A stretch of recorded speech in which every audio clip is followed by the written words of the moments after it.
Have you ever wondered what counts as natural and what's supernatural, physical versus non-physical, material versus immaterial, or how many kinds of stuff reality is made of? Is it one, two, or more substances? You're not alone, of course. These questions have fascinated people for centuries. But today I wanted to look at two thinkers, Noam Chomsky and John Searle, who basically say you're asking the wrong question. Hi, my name's Wim Sweden, and this is kind of a response to Brian Holdsworth's video, How Atheism Destroys Reason, as he inspired me to talk about how people frame naturalism versus supernaturalism. So thank you for the inspiration, Brian. So, Chomsky. He's a linguist, but also a philosopher of science, and he has what I think is a wonderfully simple view. The idea of the supernatural or non-physical doesn't really mean anything. If something can be discovered and understood, it becomes part of the natural or physical world.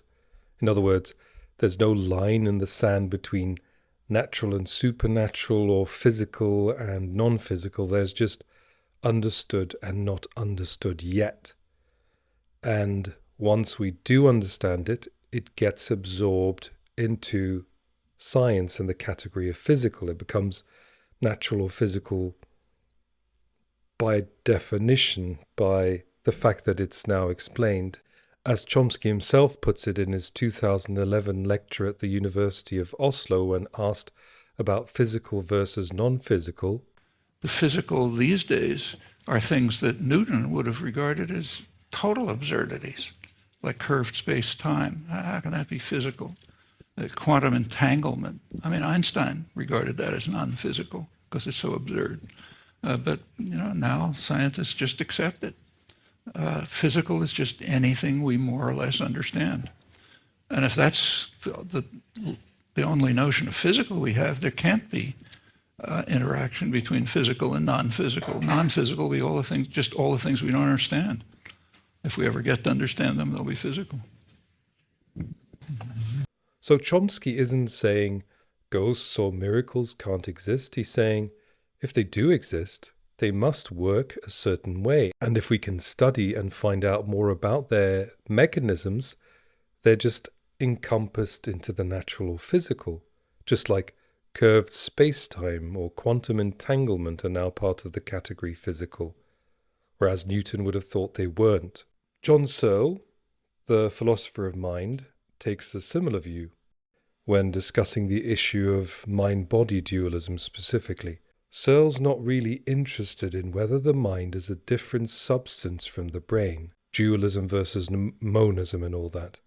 What matters to Searle is not whether the mind is a different substance from the brain, but how it functions, how it works. Again, the mechanism. Talk of how many substances there are, even if there are 1,000,000 of them, is beside the point. For Searle, it doesn't matter if you want to call consciousness physical or mental or emergent or spooky. All of that is just labeling. What matters is what's the mechanism.